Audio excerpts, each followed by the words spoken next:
हर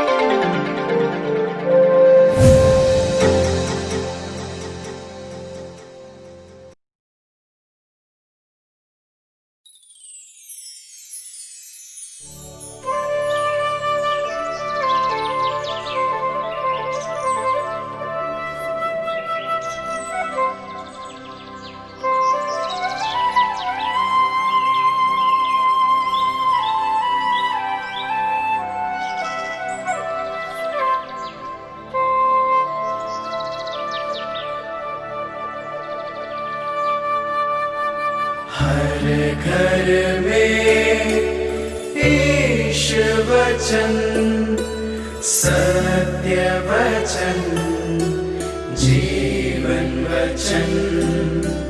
हर घर में ईश वचन, हर घर में ईश वचन।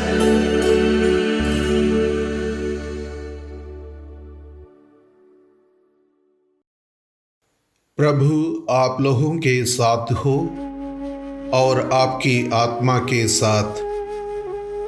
संत मार्कुस के अनुसार पवित्र सुसमाचार। हे प्रभु तेरी महिमा हो।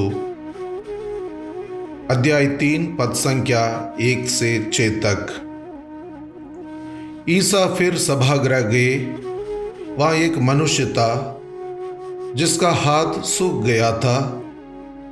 वे इस बात की ताक में थे कि ईसा कहीं विश्राम के दिन उसे चंगा करें और वे उन पर दोष लगाएं।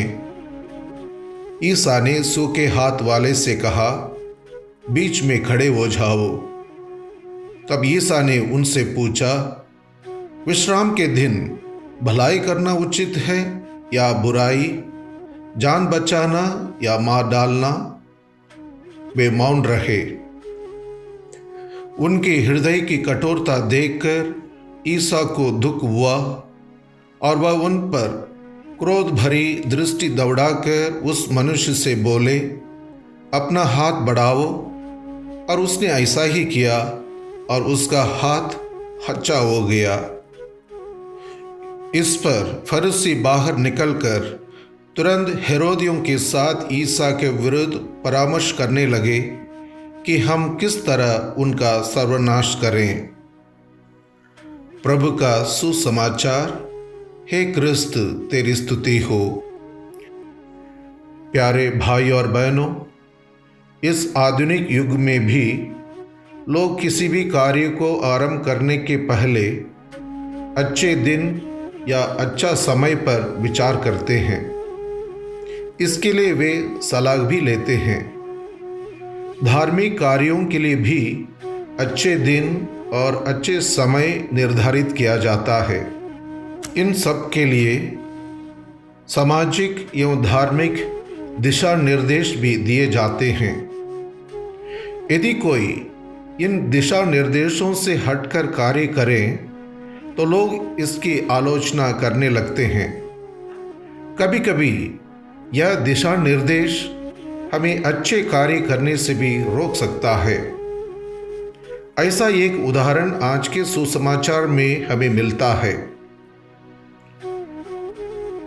प्रभु यीशु ने यहूदी नेताओं से पूछा, विश्राम के दिन भलाई करना उचित है या बुराई, जान बचाना या मार डालना? क्योंकि वे इस बात की ताक में थे कि प्रभु यीशु कहीं विश्राम के दिन सूखे हाथ वाले मनुष्य को चंगा करें और वे उन पर विश्राम दिवस के नियम का उल्लंघन करने का आरोप उन पर लगाएं। यहूदी नियम के अनुसार विश्राम दिवस के दिन कोई भी कार्य करना सख्त मना था। प्रभु यीशु एक सूखे हाथ वाले मनुष्य को विश्राम दिवस के दिन चंगा किया। यहूदियों के अनुसार यह कार्य भी विश्राम दिवस के नियम का उल्लंघन था। प्रभु यीशु विश्राम दिवस के सभी नियमों एवं परंपराओं को भली भांति जानते थे। फिर भी यीशु ने विश्राम दिवस के नियम का उल्लंघन कर उस व्यक्ति को चंगा करने का निर्णय क्यों लिया?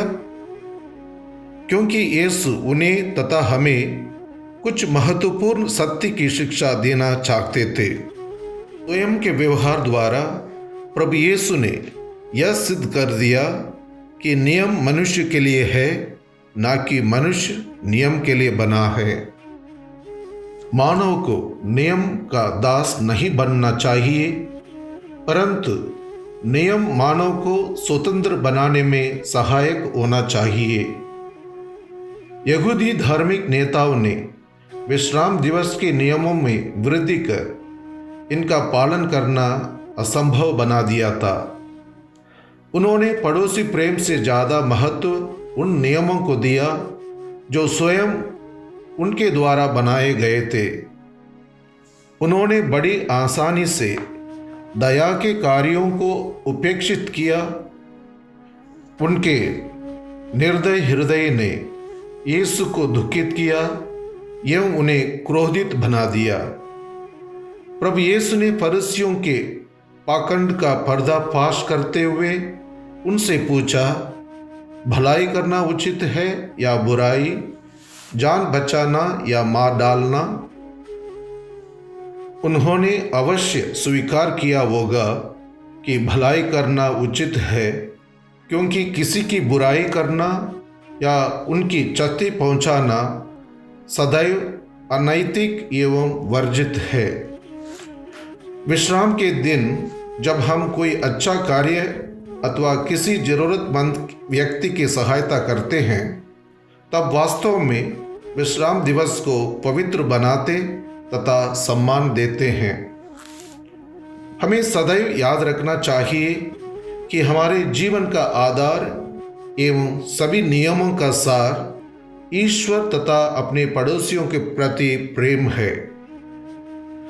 प्रेम से प्रेरित कार्य जैसे दूसरों की भलाई करना, सहायता करना, जरूरतमंदों के प्रति सहानुभूति प्रकट करना, अपने वृद्ध माता पिता की सेवा या रोगग्रस्त अवस्था में उनकी सहारा बनना, शत्रुता छोड़कर सबके साथ मेल मिलाप के साथ रहना किसी भी नियमों से अधिक महत्वपूर्ण है।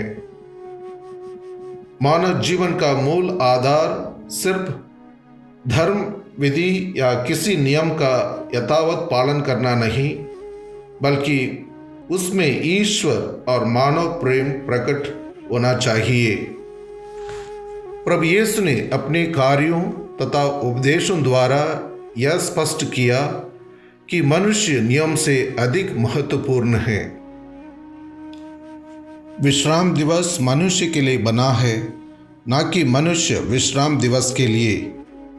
प्रभु यीशु के इन वचनों को हम अपने कानों में सदैव गूंजने दें तथा इन वचनों का सही अर्थ समझते हुए उनके अनुसार जीवन बिताने की कोशिश करें। आमीन।